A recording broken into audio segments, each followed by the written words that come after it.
Oh, all right. Welcome back to Bumpy Road. Just poured this out of the keezer. This will be the finished Punkless Session IPA. I'll talk about it real quick before we get into the notes, but you can see the lacing left by that nice white head. It's got a nice dark gold coloring to it. This was a supposed to be a punk IPA clone, and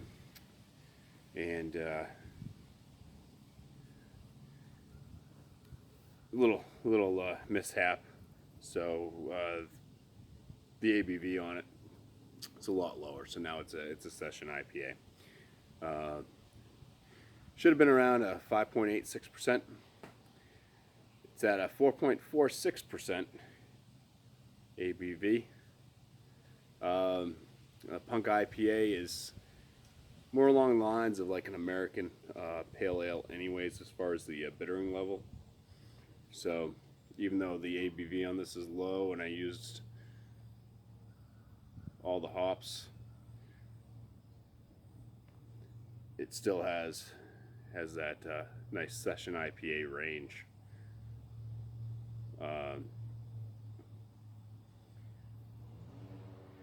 Sometimes this is clear, sometimes it's not. I don't know.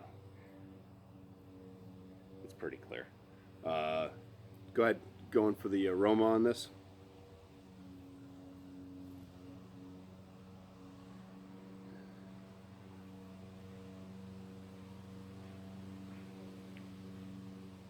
There is a bit of a sweet note, a little bit of that malt sweetness, probably coming from the Maris Otter liquid malt extract that was used.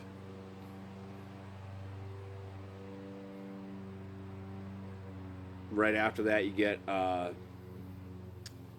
it's not okay. I'll try to keep in the shade. Get kind of a grapefruit kind of juice,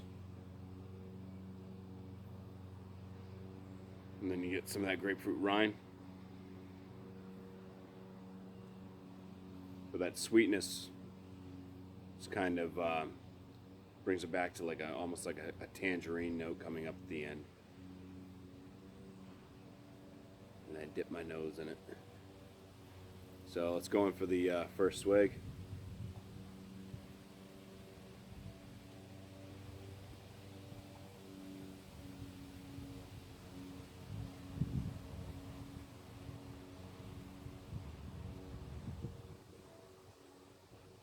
So you kind of get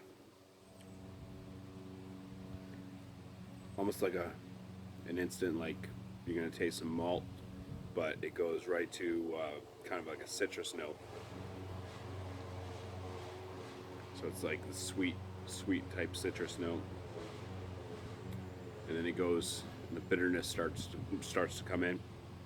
And when the bitterness is coming in, it actually has kind of like a hay, grass type flavor to it.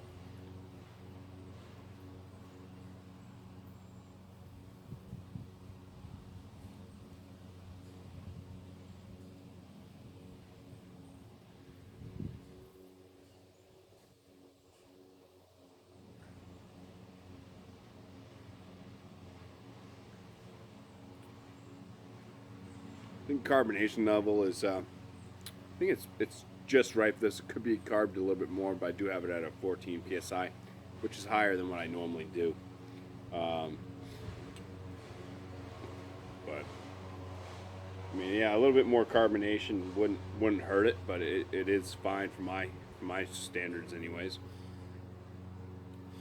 That bitterness that I was talking about there that comes up at the end, it does leave your mouth a little bit dry, so kind of do want to go back for some more swigs.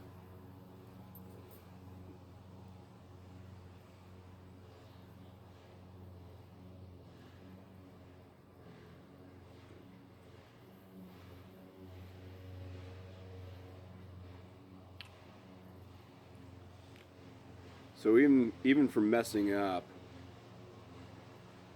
on a homebrew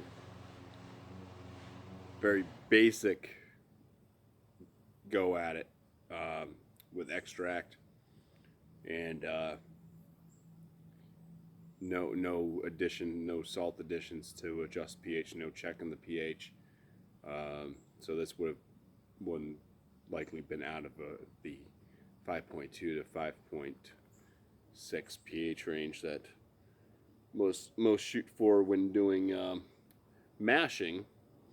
But see, that's the thing, is I'm gonna take all that back because if you do extract, it's already been mashed for you. That's where all the sugars are from the grains that are already done. So they already hit their pH level. So pH really doesn't matter that much when you do extract. But yeah, so this is it's a decent tasting session IPA. I could enjoy this thing all the time. I'm not gonna brew it all the time. I'd have to mess up again. No, basically, just do a Punk IPA clone, and just shoot for a very low, like 4.5% ABV.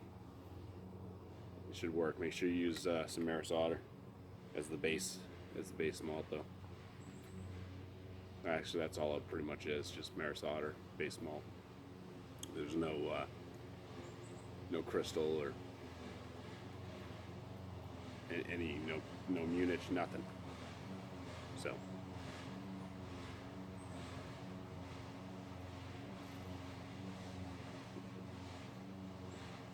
yep, this is my go-to session IPA right now. Seriously, drink this thing. No problem. Just keep going back to it. Even it's actually that decent. It's not like a lot of times I like to switch around. I like to have one beer and another beer, another beer. I mean, I still do that, but this is one I wouldn't mind having over and over, glass after glass. So, cheers. Thank you guys for watching, and I'll catch you next time.